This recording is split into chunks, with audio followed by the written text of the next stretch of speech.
বলুন ম্যাডাম। হ্যাঁ রঘু, কালকে মিটিংটা ফিক্স তো? অন্য গ্রামের ট্যুরিস্টদের সাথে তো ম্যাডাম, ওটা তো ফিক্সড, কাল সকাল 11টায়। এই মিটিংটাই গ্রামের বিকাশের জন্য খুব জরুরি। হ্যাঁ ম্যাডাম। ঠিক আছে দাদা, এই ফাইলটা এক্ষুনি কালেক্টর অফিসে পৌঁছে দাও। ঠিক আছে ম্যাডাম।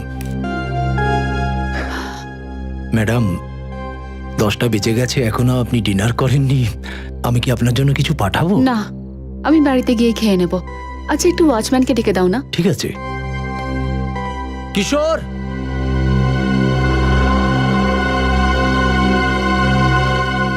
কিশোর, কিশোর। মনে হয় ও হয়তো ঘুমিয়ে পড়েছে ম্যাডাম, আবার আমি ওকে নিয়ে আসছি।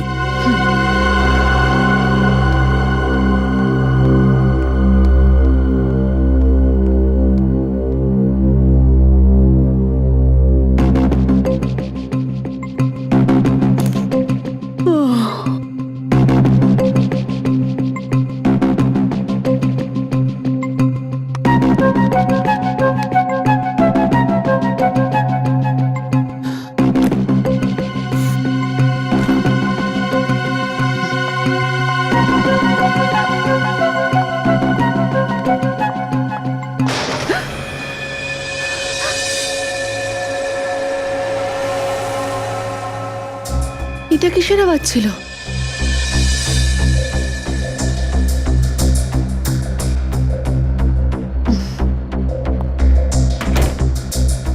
মনে হয় আমিই ভুল শুনলাম।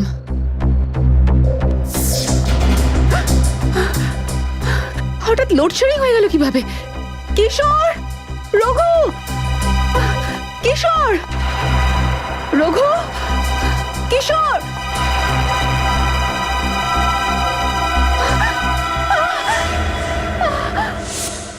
ওখানে কে দাঁড়িয়ে? সামনে আসছো না কেন?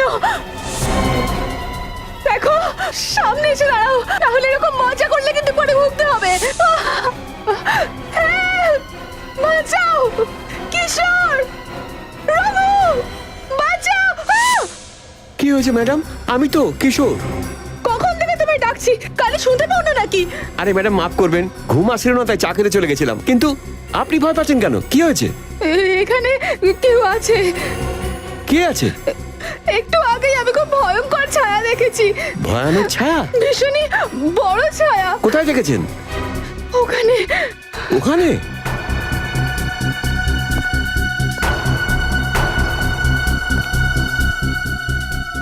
এখানে তো কেউ বা কোনো ছায়া নেই। মনে হচ্ছে আপনার ভুল হয়েছে। আমি তোমার বস হই, আমাকে শেখাতে হবে না কোনটা সত্যি কোনটা মনের ভুল। চাও গিয়ে ঠিক করে চেক করো। দেখছি।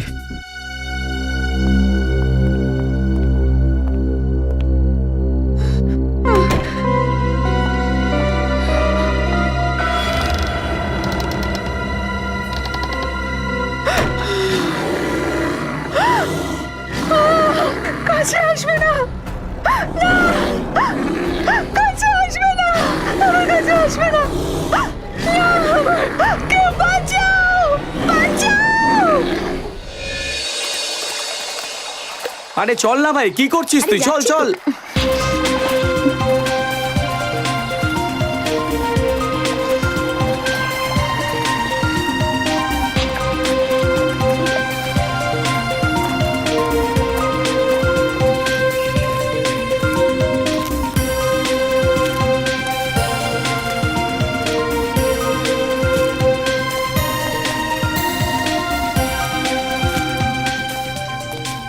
আরে ভাই, ছোটবেলা থেকে ইচ্ছে ছিল যে এরকম কোন একটা জায়গায় এসে আমি ট্রেকিং করব। আজ সেই স্বপ্ন আমার পূরণ হলো। ভাগ্য ভালো যে সময় থাকতেই তোর ইচ্ছেটা পূরণ হয়েছে। তা না হলে যদি তোর বয়স হয়ে যেত তখন নাতি নাতনির সাথে এখানে আসতিস আর তোর ইচ্ছেটা ইচ্ছেই থেকে যেত। আরে ভাই তুইও না, হোয়াট আ বিউটিফুল। বাবা কি রোজ, তাড়াতাড়ি চল, তাড়াতাড়ি চল। ও মাই গড, এটা কি? লাশ? লাশ? কি করবো আমরা? কি করবো? একটা কাজ করি, এইসব ছাড়, এখান থেকে পালাই আমরা। চল চল চল চল চল চল। এইভাবে যাওয়া যাবে না, সিআইডি কে ফোন করতে হবে।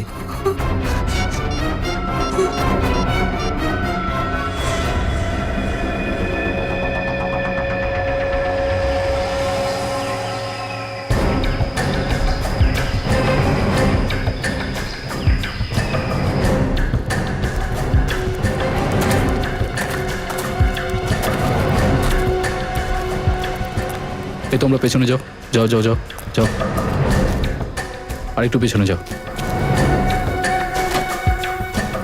মাথাটা তো একেবারে থেতলে দিয়েছে দেখছি। একটু উল্টাও তো।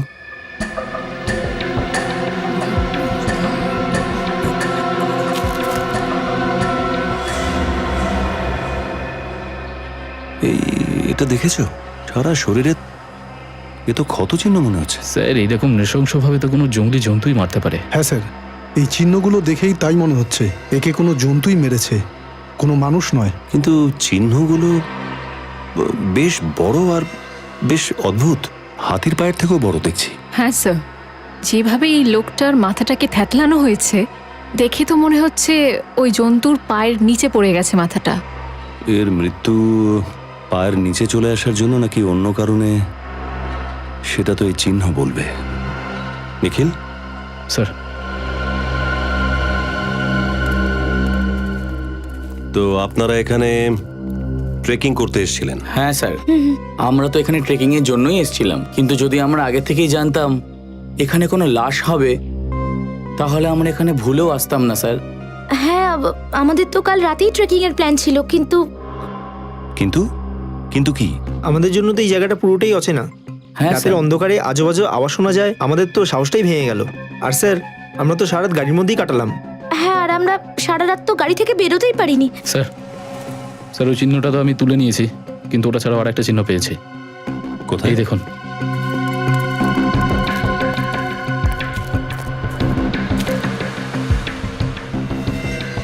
এই খুনি জন্তুটা রাস্তা বানাতে বানাতে গেছে। চলো দেখি। স্যার আপনার কি মনে হয় এই চিহ্ন কোনো জঙ্গলি জন্তুর হতে পারে? এখন জন্তু না জন্তুর মতো অ্যাক্টিং করছে কোনো মানুষ, সেটা তো আমরা বুঝতে পারবোই। এটা কি?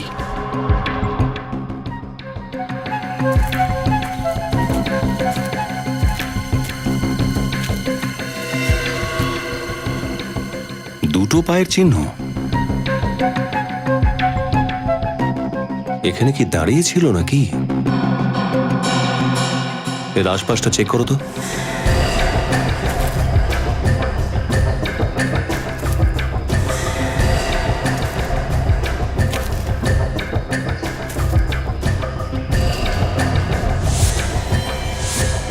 ও মাই গড!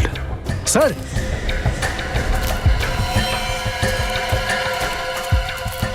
হ্যাঁ সচিন, স্যার, আর একজনের মৃতদেহ।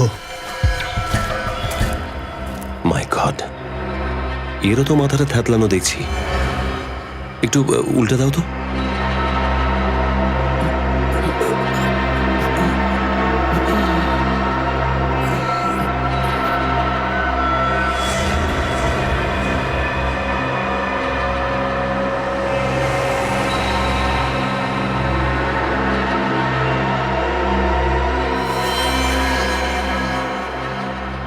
মারার পদ্ধতিটা সেই একই, ওই থ্যাতলানো মাথা আর ওই কাঁটা ছেঁড়ার চিহ্ন। আর স্যার, এর পকেট থেকেও কিছু পেলাম না। এই দুটো খুন লুট করার উদ্দেশ্যে করা হয়নি তো? হতে পারে। খুনি পর্যন্ত পৌঁছতে গেলে এই লোকগুলোকে চেনা খুব জরুরি। একটু মিসিং পার্সন ব্যুরোতে খবর নাও তো, কেউ এদের নিরুদ্দেশ হওয়ার খবর দিয়েছে কিনা।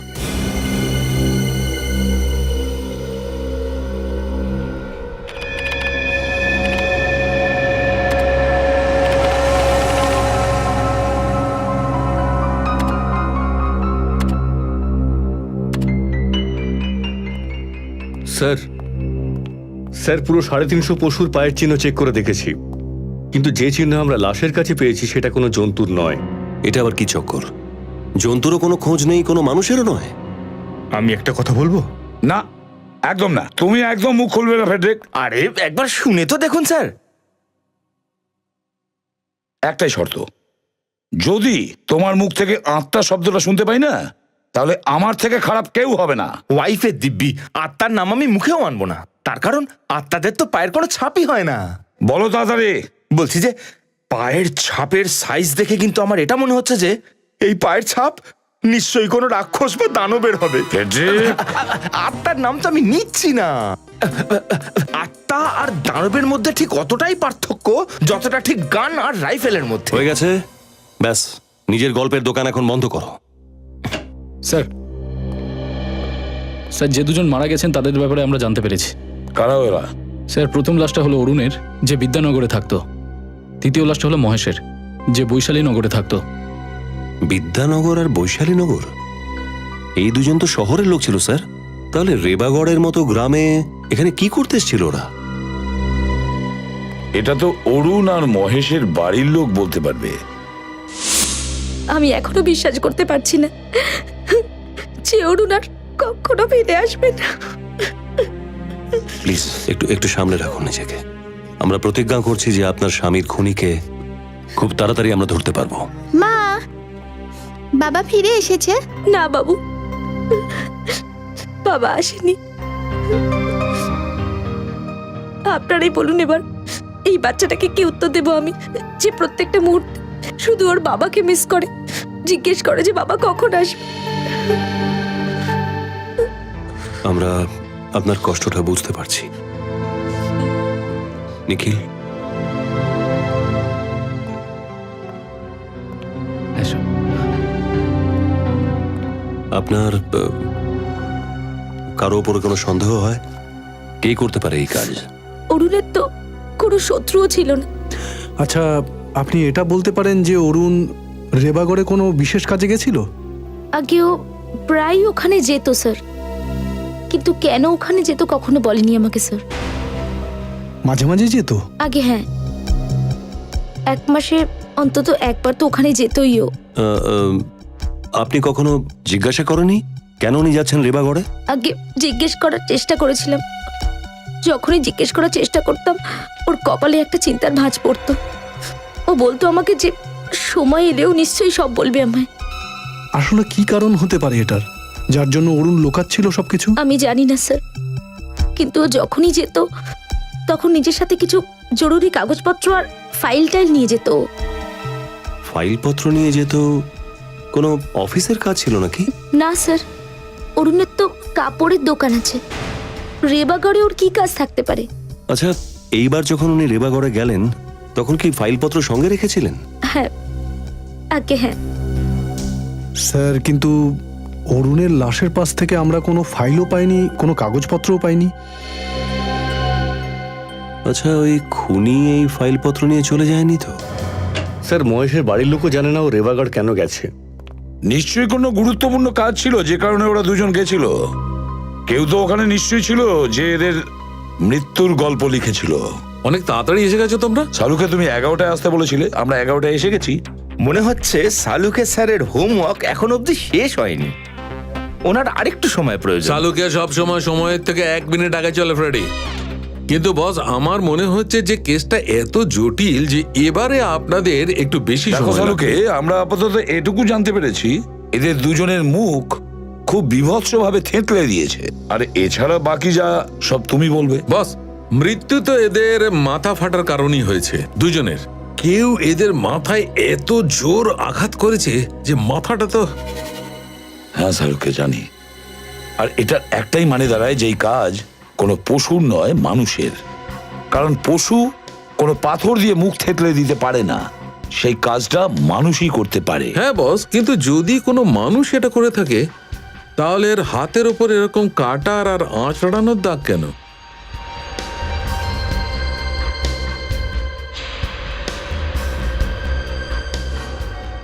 স্যার, এই ক্ষতচিহ্নগুলো তো মানুষের দাঁতেরও হতে পারে। না বিনীত, মানুষের দাঁতের ক্ষতচিহ্ন এই রকমটা হয়। তাহলে শালুকে ক্ষতচিহ্নের ভেতরটাও তো দেখতে পারতে, হয়তো কোনো লালার ট্রেসেস পেয়ে যেতে, আর বুঝতে পারতে কে করেছে, মানুষ না পশু। ও সব কিছু আমরা করেছি বস। তাহলে কি জানতে পারলে? তাতে করে যা জানতে পেরেছি তাতে মনে হচ্ছে এই খুনটা কোনো মানুষের দ্বারা নয়, না কোনো জন্তুর দ্বারা। এই খুনটা কোনো গাছ করেছে। গাছ। কি? গাছ? এটা কি করে হতে পারে স্যার? কারণ এই ক্ষতটার থেকে আমরা এইটা পেয়েছি। এটা কি ধরনের লালা ক্ষতের উপর? এত গাঢ় লালা? এটা লালা নয় ফ্রেডি, এটা হচ্ছে গঁদ বস, গঁদ। কি বললে? গন্ধ? হ্যাঁ স্যার, সেই ধরনের গন্ধ যেটা গাছের ছাল থেকে বের করা হয়। গাছের ছাল থেকে? এদের দুজনের ক্ষত থেকে?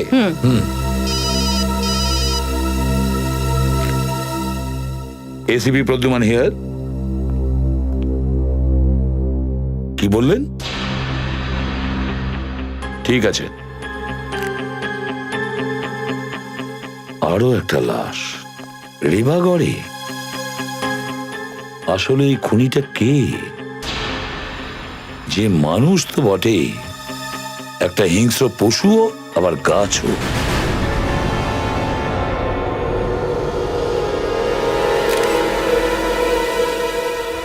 আচ্ছা এটা বলুন তো যে আপনারা কখন জানলেন যে এখানে লাশ পড়ে আছে? স্যার এখান দিয়ে আমি ঘরের দিকে যাচ্ছিলাম, হঠাৎ আমার নজর এই লাশের উপর পড়লো, আর আমি যেই ঘুরে লাশটা দেখলাম আমার তো মাথায় ঘুরে গেল। খুব আশা ছিল সোনালিদির ওপর যে উনি আমাদের গ্রামটাকে শহর থেকেও আগিয়ে নিয়ে যাবে, কিন্তু আমাদের সব স্বপ্নে জল ঢেলে দিলেন উনি।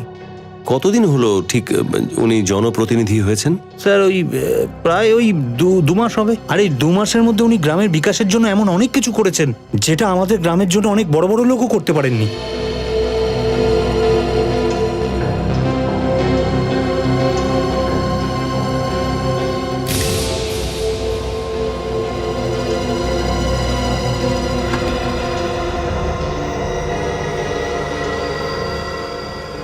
আপনারা যখন এই মৃতদেহটা দেখলেন আশেপাশে আর কেউ ছিল? না। ভেবে বলো, মানে কোনো দূরে কাউকে পালাতে দেখেছো? না স্যার, সত্যি বলছি, কাউকে দেখিনি স্যার। ঠিক আছে, খুন করার প্রক্রিয়াটা কিন্তু একেবারে এক, যেভাবে অরুণকে মারা হয়েছিল আর মহেশকে মারা হয়েছিল। কিন্তু একটা ব্যাপার কিছুতেই বুঝতে পারছি না, 3 জন আলাদা আলাদা লোক, কেউ কাউকে ঠিক করে চেনেনও না। একজন কাপড়ের ব্যবসায়ী, দ্বিতীয়জন চার্টার্ড অ্যাকাউন্টেন্ট, আর তৃতীয়জন গ্রামের জনপ্রতিনিধি। হ্যাঁ স্যার, সেটা তো ঠিক। এই খুনিটা যদি কোনো সিরিয়াল কিলার হতো, মৃতদেহগুলোর মধ্যে কোনো সূত্র বা কোনো না কোনো কানেকশন থাকতো। কানেকশন তো শুধু একটাই নজরে আসছে, 3 জনের মৃত্যুই এই গ্রামে হয়েছে, রেবাগড় গ্রামে। কোথায় আমার মেয়ে সোনালি? কি হয়েছে আন্টি? কি হয়েছে আমার মেয়ে? আন্টি নিজেকে সামলান। সোনালি দেখ দেখ, আমি তোর মা এসেছি। আন্টি চোখ খোল, চোখ দেখুন, খোল। আপনি আপনি আপনি বডির উপর হাত লাগাতে পারবেন না, প্লিজ। আরে আরে, ও তো আমার মেয়ে হয়, আর তুমি বলছো আমি আমার মেয়ের গায়ে হাত দিতে পারবো না? সোনালি। আন্টি, আন্টি, আরে অর্চনা বোন, চোখ খোলো, কি হয়েছে তোমার অর্চনা বোন? অর্চনা বোন, মনে হচ্ছে শক পেয়ে অজ্ঞান হয়ে গেছে। পুরবি, ওনাকে হসপিটালে নিয়ে যাও তাড়াতাড়ি।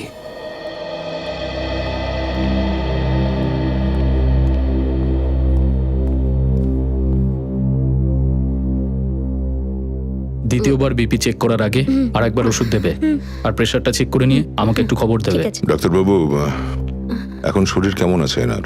মেয়ের মৃত্যুর কারণের জন্য ব্লাড প্রেশারটা একটু হাই হয়ে গেছে, এখন ঠিক আছে। কথা বলতে পারবো ওনার সাথে? হ্যাঁ হ্যাঁ নিশ্চয়ই, আসুন।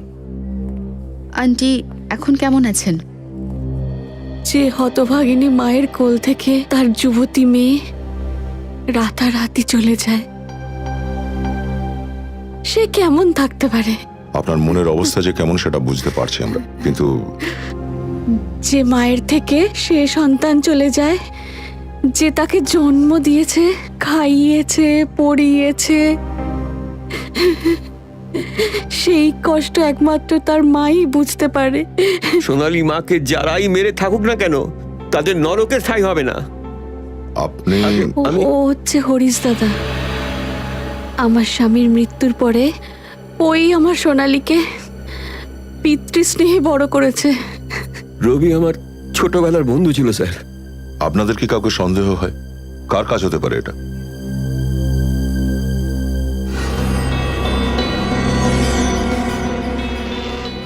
ঘাবড়িও না বোন, সব খুলে বলো। যখন সিআইডির লোকেরা এখানে আছে তখন ভয় পার কি আছে? বলুন ম্যাডাম, বলুন আমাদের, কে খুন করেছে বলে মনে হয়?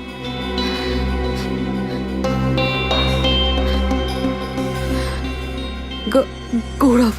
গৌরব? গৌরবটা কে? সোনালীর বন্ধু। খুব তাড়াতাড়ি ওদের বিয়ে হওয়ার কথা ছিল, এই গৌরব আর সোনালি একে অপরকে ভালোবাসতো? ভালো তো সোনালি ওকে বাসত। গৌরবের ভালোবাসা ছিল তাহলে শুধুমাত্র সোনালির টাকার ওপর। যখনই আমি তোমার কাছে পয়সা চাই তখনই তোমার কাছে পয়সা থাকে না তুমি কেন? এভাবে প্লিজ চিৎকার করো না। আমি তোমাকে প্রত্যেক মাসে টাকা দেবো, মাকেও টাকা পাঠাবো। এত টাকা আমি আমি কোথায় যখন পাবো? টাকা চাই তখনই তোমার কাছে টাকা থাকে না। তোমার মায়ের জন্য দেওয়ার থাকে, বাকি লোকদের দেওয়ার থাকে, আমার জন্যই কিছু আমি নেই। তোমার সঙ্গে কথা বলতে চাই না। পয়সা দেবে না সেটা বলে দাও, কিন্তু নাটক করো না আমার সাথে, বুঝেছো? গৌরব প্লিজ। তাহলে গৌরব সোনালীকে টাকা পয়সার জন্য প্রেশার দিত? গৌরবের মতো লোভী মানুষ আমি একটাও দেখিনি আজ পর্যন্ত। সব সময় টাকা টাকা। আমার ফুলের মতো মেয়েটার জীবনেও কাঁটাই কাঁটা করে দিয়েছিল। সোনালির খুনি ওই। তো আপনি সোনালীকে বলেননি যেন গৌরবকে ছেড়ে দেয়? অনেকবার বলেছি, কিন্তু কথায় বলে না ভালোবাসা অন্ধ হয়। সেই জন্য ভালোবাসার কাছে বাবা মাও শত্রু হয়ে যায়। গৌরবের অত্যাচার বেচারা চুপচাপ সহ্য করত। এই গৌরব থাকেটা কোথায়? এখানে এই গ্রামেরই কোনো বাড়িতে, সোনালির পিছনে পিছনে।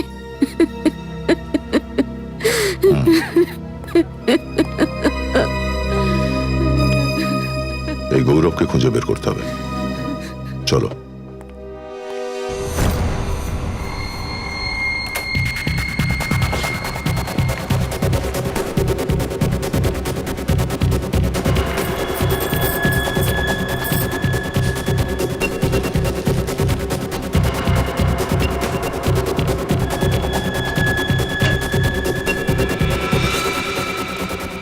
স্যার, এটা গৌরবের বাড়ি। এটা এই যে ভাই শোনো, ওই গৌরব আছে কি ভেতরে? আমি এখন তাড়াতে আছি, পরে কথা বলছি। আরে শুনে যাও তো একটু, অ্যাড্রেসটা তো বলো। কোন অ্যাড্রেস? সিআইডি ব্যুরোর অ্যাড্রেস।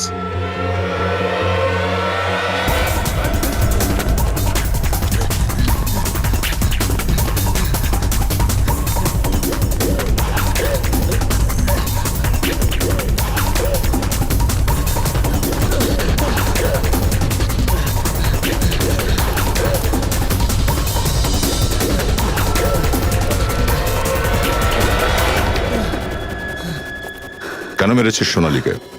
দেখুন স্যার, স্যার আমি কাউকে মানিনি স্যার। তুমি ওকে টাকার জন্য বিরক্ত করতে না? হ্যাঁ, টাকা চাইতাম, কিন্তু ও মরে যাওয়াতে সব থেকে লোকসান আমার হলো। টাকা পাওয়া বন্ধ হয়ে গেল। তাহলে স্যার কেন আমি ওকে মারবো? তুই যদি না মেরে থাকিস তাহলে কে মেরেছে? আমি জানি না স্যার ওকে কে মেরেছে, কিন্তু হ্যাঁ ও কোনো কেস নিয়ে খুব চিন্তায় ছিল। কিসের কেস? কেমন কেস? মনে হয় কোনো জমি জমার কেস।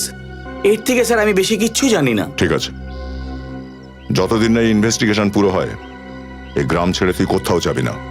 বিনীত, চল চল। মনে হচ্ছে এই জায়গার মামলাটাই সোনালী হত্যার মূল কারণ।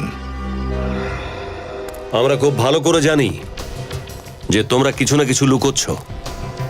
সবার এতেই ভালো হবে যদি সব ঠিকঠাক করে বলো। না হলে ওর 4 নম্বর শিকার তোমাদের মধ্যেই কেউ হবে।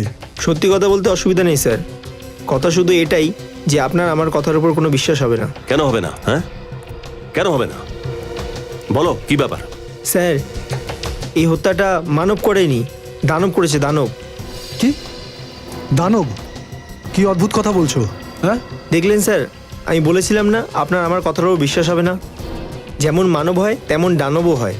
আর সত্যি কথা এটাই, ওই দানব এক এক করে নিজের রক্তের তৃষ্ণা মেটাচ্ছে। তোমরা কেউ দেখেছো ওকে? হ্যাঁ স্যার, দেখেছি। খুবই বিশাল চেহারারও। ওর রং অমাবস্যার রঙের মতো কালো, হাতির মতো বড় বড় পা। আর যখন ও চলতে থাকে মনে হয় যেন পৃথিবীতে ভূমিকম্প হবে। কবে কবে দেখেছো? ও শুধু রাতেই নজরে পড়ে।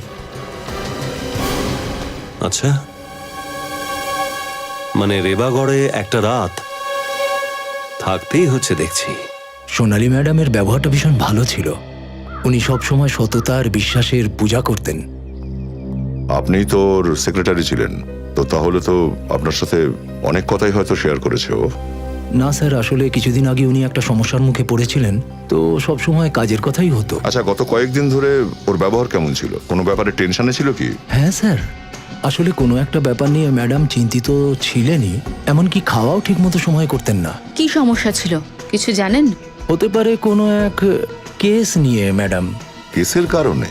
আচ্ছা, এই কেসটা কি কোনো জমিকে কেন্দ্র করেছিল? আমি দেখুন এই ব্যাপারটা তো ঠিকমতো জানি না, কিন্তু আমি প্রায়ই ওনার মুখে ওই কেসের কথা শুনতাম। আর উনি নিজের সঙ্গে কথা বলতেন। নিজের সঙ্গেই কথা বলতেন? কি বলতেন উনি? উনি বলতেন যে যে কোনো অবস্থাতেই এই কেসটা যত তাড়াতাড়ি সম্ভব মিটিয়ে ফেলা জরুরি। সোনালের কেবিনটা কোন দিকে? এদিকটাতে স্যার, আপনি এদিক দিয়ে আসুন।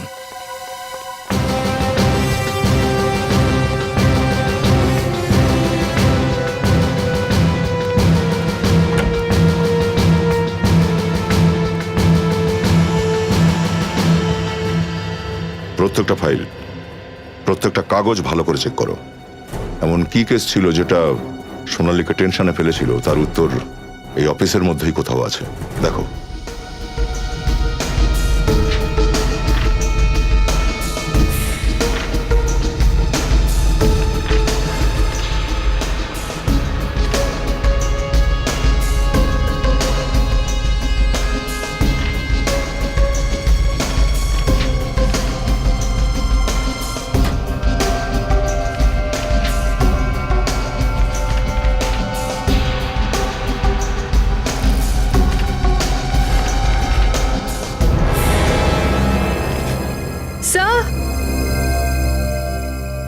স্যার দেখুন, কিছু পুড়ে যাওয়া কাগজ। কিন্তু স্যার, কেউ কোনো কাগজ পুড়িয়ে এখানে কেন ফেলবে? বোধহয় এই কারণেই বিনীত, যে সোনালীর মৃত্যুর রহস্য এই কাগজের টুকরোর মধ্যেই ছিল। স্যার দেখুন, অর্ধেক পোড়া ফাইল। এখানে কিছুর একটা ছাপ আছে মনে হয়। স্যার বোধহয় আগের পাতার কোনো প্রিন্টের ছাপ এই ফাইলে রয়েছে। রঘু, এদিকে এসো। কি হয়েছে স্যার? কি ব্যাপারে সব? এই কাগজ, এই ফাইল কে পুড়িয়েছে? সরকারি ফাইল কেউ জ্বালিয়ে দিয়েছে? এটা কে করেছে স্যার? তুমি আমাদের জিজ্ঞাসা করছো? এখানে অফিসে আমরা থাকি না তুমি? হ্যাঁ ঠিকই, কিন্তু স্যার সোনালীর কেবিনে তো সব থেকে বেশি তুমিই যাতায়াত করতে, তাই না? ঠিক বলেছেন ম্যাম, কিন্তু আমি কেন ফাইল জ্বালাবো? হতে পারে সোনালী ম্যাডামই এটাকে। বাহ, খুব ভালো। যে মারা গেছে সব দোষ তার ঘাড়েই ফেলে দাও। কে? আমি সত্যি জানি না এই কাজটা কে করেছে স্যার। এই ফাইলটা দেখো। বলতে পারবে এই ফাইলটা কিসের ছিল?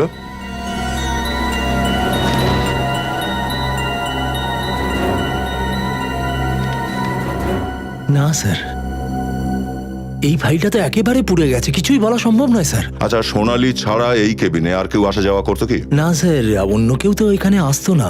তার মানে নিশ্চয়ই অফিসেরই কোনো লোকের হাত আছে সোনালীর খুনে। অফিসের লোক? হ্যাঁ, বাইরের কোনো লোক তো এখানে আসতে যেতে পারে না।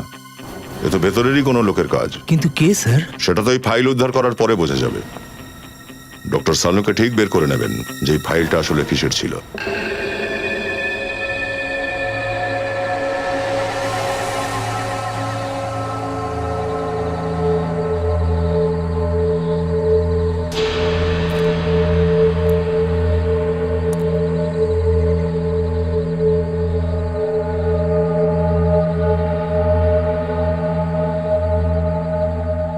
নিখিল কিছু দেখতে পেলে? না স্যার, এখনো পর্যন্ত পাইনি দেখতে। হয়তো আসবে এখানে। ঠিক আছে নিখিল, শ্রেয়া, তোমরা দুজন একদম অ্যালার্ট থেকো, যে কোনো মুহূর্তে আসতে পারে।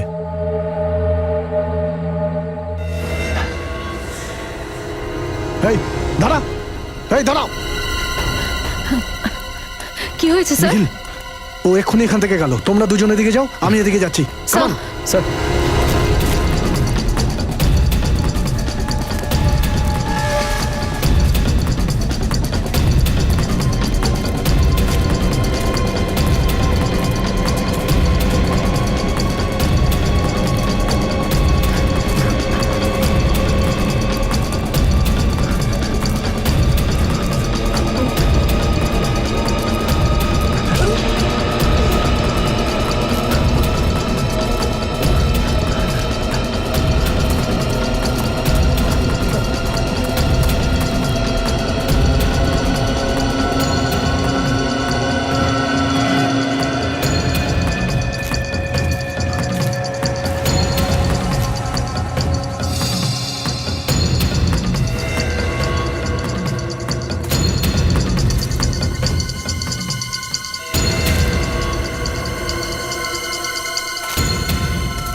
আচ্ছা স্যার। হ্যাঁ নিখিল, কি হয়েছে? স্যার ওকে তো ধরতে পারিনি, কিন্তু এটা পেয়েছি আমি। ও, তাহলে এই হলো ওই খুনির কস্টিউমের ছেঁড়া টুকরো। স্যার এতে তো রক্ত লেগে আছে। হ্যাঁ স্যার, দৌড়ানোর সময় গাছে ধাক্কা লেগেছিল আর তার ফলে ওর ডান কাঁধে আঘাত লাগে আর কস্টিউমটা তখনই ছিঁড়ে যায় স্যার। এবার এই ফাটা কস্টিউমের টুকরোটা ওকে ফাঁসি কাঠে ঝোলাবে।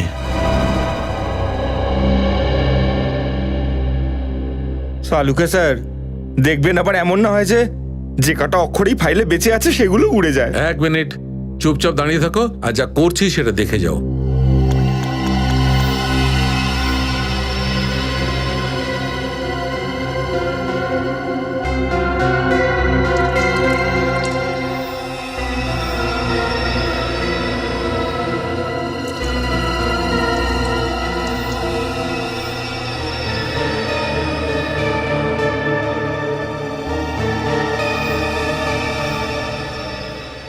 বাহ ভাই বাহ, দেখেছো ফ্রেডি, একে বলে ছাইয়ের গাদায় সূঁচ খোঁজা। বাহ ভাই বাহ। অভিজিৎ, এখানে যা কিছু ছাপা আছে উল্টো ছাপা। আসলে বস এটা এই কারণে হয়েছে যে এই ফাইলে যত পেপার আছে তার মধ্যে যে সবচেয়ে উপরে পেপারটা ছিল ওর কালি কাঁচা ছিল আর ফাইলটা বন্ধ করে দেওয়া হয়েছিল। ওই ফাইলের কভারের ওপর ওই পেপারে ছাপ উঠে যায়। কোনো জিনিসের লিস্ট মনে হচ্ছে।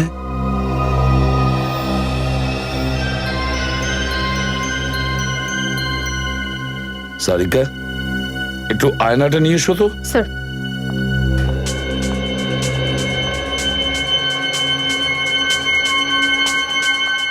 এখানটা ধরো।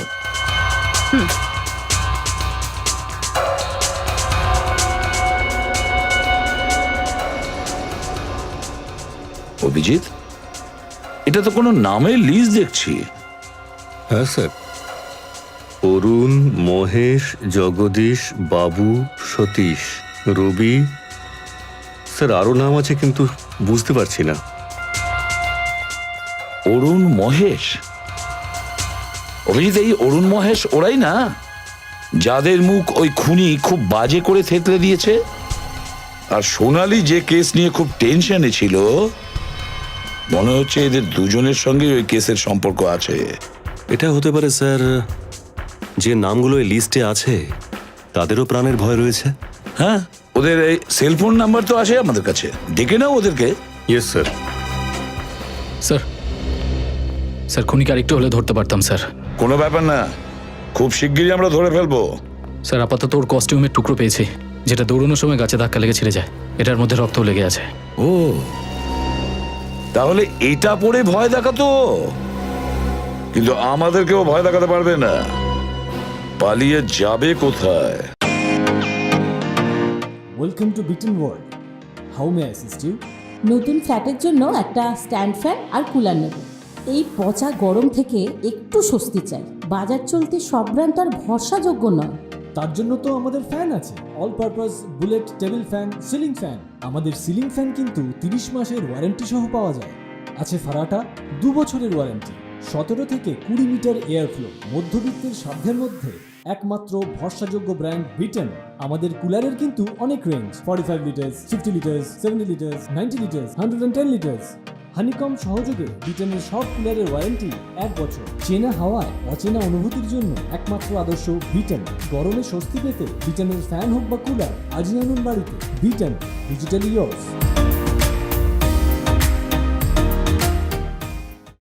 স্যার, আমরা জানি এই খুনটা কে করছে। আপনারা জানেন কে সে? রাজেশ। রাজেশ? কে এই রাজেশ? 1 নম্বরের ফ্রড স্যারও। স্যার, গ্রামে একটা জমি আছে যেটা কিনা সরকারি জমি, কিন্তু এই জমিটা প্রতারণা করে উনি 9 জনকে বিক্রি করেছে। কি?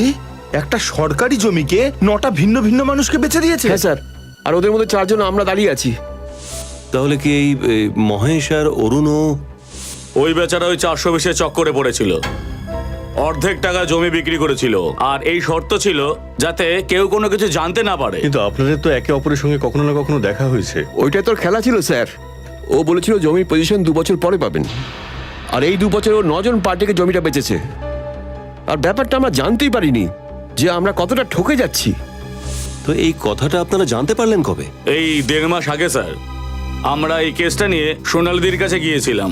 যেহেতু উনি জনপ্রতিনিধি, তাই ভেবেছিলাম পয়সা আমরা পেয়ে যাব। কিন্তু সোনালী ম্যাডাম তো খুন হয়ে গেছেন। স্যার এই সবের পিছনে ওই রাজেশই আছে। রাজেশকে ছাড়বেন না স্যার। এই রাজেশ থাকে কোথায় আপনারা জানেন কিছু? স্যার ওর অ্যাড্রেসে সবকিছু নকল ছিল। আমার তো মনে হয় ওর নামটাও নকল। ঠিক আছে, আপনারা যেতে পারেন। হ্যাঁ স্যার, নমস্কার স্যার। নমস্কার স্যার। স্যার আপনি এদের যেতে দিলেন sir? 1 minute Frederick, 1 minute. Nikhil sir, তুমি বলছিলে না যে দানবের ডান হাতে চোট লেগেছে গাছে ধাক্কা লেগে যখন পালাচ্ছিল? হ্যাঁ স্যার। অভিজিৎ, এই রাজেশের আসল পরিচয় জানতে পেরেছি। ধরে নাও রাজেশকে আমরা পেয়েই গেছি। চলুন সবাই এখানে লাইন দিয়ে দাঁড়িয়ে যান, তাড়াতাড়ি আসুন, তাড়াতাড়ি আসুন। স্যার, সবাই এসে গেছে তো? কোনো বাড়ির কেউ বাকি নেই তো? না স্যার, প্রত্যেকটা বাড়ি চেক করেছি। 20 থেকে 40 বছরের প্রত্যেকটা লোক এখানে রয়েছে। কিন্তু ব্যাপারটা কি এসিবি স্যার? এত লোককে আপনি ডেকে এনেছেন কেন? সেটার কারণ এটাই জমিদার বাবু, যে ওই খুনিকে এই এত লোকের ভিড়ের মধ্যেই আমরা খুঁজে পাবো। খুনি গায়েরই একজন? হ্যাঁ জমিদার বাবু, এই খুনি এখানে, এই গ্রামে, আপনাদেরই গ্রামের কেউ হবে, বুঝেছেন? আপনাদেরই গ্রামের। কিন্তু সে কে, এই ব্যাপারটা আপনারা জানবেন কিভাবে? খুনি আসলে কে সেই খবরটা নেওয়ার ওষুধও আমাদের কাছে আছে। দয়া, হাতা উপরে তোলো।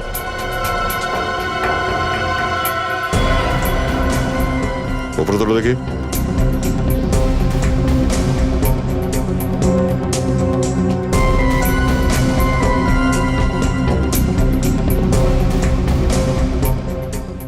কি দেখছেন স্যার? কিচ্ছু না। আমি দেখাবো না স্যার। কেন? জামার হাতাটা তোলো উপরে।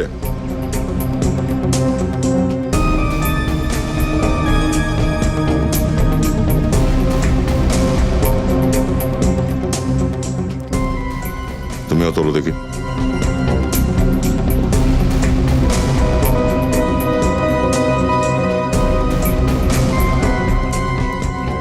স্যার, এদের মধ্যে তো কেউ নয়।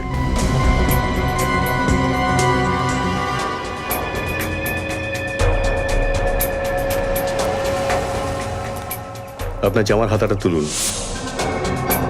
আপনারা আমাকেও চেক করবেন? কেন? তুমি কোনো স্পেশাল লোক নাকি? হ্যাঁ, আমি তো সোনালী দেবী সেক্রেটারি, আমার হাত দেখার কি দরকার আছে? তোমার হাত তো আমাদের প্রথমেই চেক করা উচিত ছিল। হাত দেখাও। চলো, লেফট না রাইট?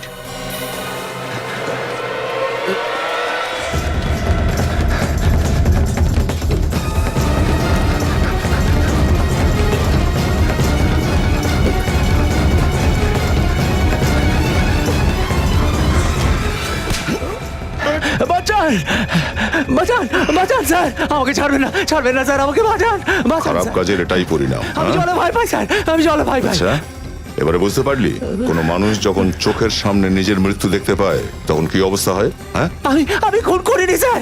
স্যার, আমি খুনের নাম বলে দিচ্ছি স্যার। খুন তুই করিসনি? না স্যার, আমি খুন করিনি স্যার। এই পুতুল নাচের পিছনে অন্য কেউ আছে স্যার। তোলো একে।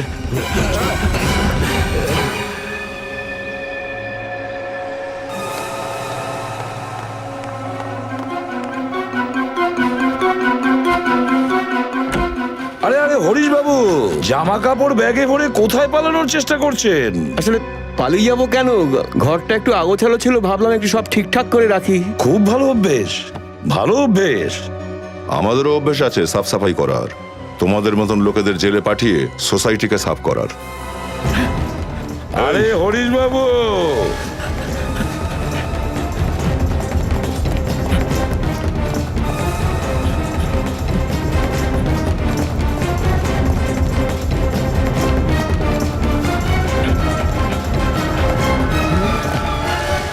এত জোরে দৌড়লে তো হাসপাতালে যেতে হবে।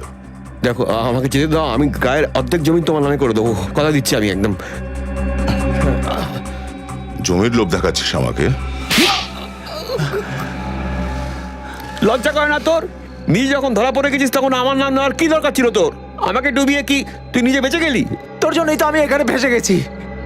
তুই আমাকে টাকা পয়সার লোভ দেখালি, তুই আমাকে নকল দানব সাজতে বললি, আর আমাকে খুন করতে বললি।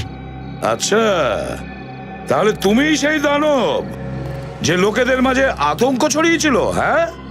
হ্যাঁ স্যার, প্রথমে আমি লোকেদের মাথায় পাথর মেরে ওদের শেষ করে দিতাম, তারপর ওদের মাথাটা মাটির ভেতরে পুঁতে তার উপর দানবের পায়ের ছাপ রেখে দিতাম।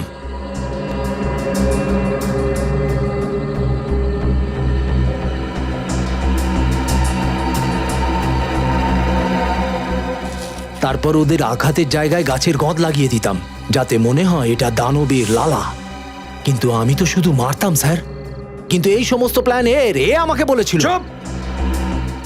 যদি তোমাকে ও কুয়োয় ঝাঁপ দিতে বলতো, তুমি কি ঝাঁপ দিতে? যতগুলো খুন হয়েছে না, যতগুলো খুন, তার জন্য তুমিও দায়ী। আর তুমিও রাজেশ। রাজেশ? হ্যাঁ, রাজেশ ওরফে হরিশ। 9টা লোককে তুমি ফাঁসিয়ে ওদের কাছে একটাই জমি বিক্রি করেছো। তারপর একের পর এক ওই 9টা লোককে তুমি খুন করে দিয়েছো, একে দানব সাজিয়ে। কি আর করতাম স্যার, আমি তো ফেসে গিয়েছিলাম। দুদিন অন্তর অন্তর কোনো পার্টি হঠাৎ করে চলে আসে জমিতে, আর আস্তে আস্তে লোক বুঝতে পারলো যে আমি একটা বেঈমান। লোকে আমায় খুঁজতে আরম্ভ করলো। তো সেই জন্যই তুই নিজে দানবের আতঙ্ক ছড়িয়ে দিয়ে খুন করিয়ে দিলি, হ্যাঁ? যাতে বাকি লোকেরা দানবের ভয়ে আর ফিরেই না আসে। হ্যাঁ স্যার, সোনালীকেও আমি মেরেছি, কারণ ও কেসটা দেখাশোনা করছিল। এসব তুমি কেন করেছিলে? কোন টাকার লোভে, যার জন্য তুমি ভুল পথে পা বাড়িয়েছিলে? ভুল পথে। ওই টাকার মূল্য তোমার জীবনের থেকে বেশি ছিল কি না, সেটার উত্তর তো তুমি নিশ্চয়ই পাবে ফাঁসির দড়িতে ঝোলার আগে।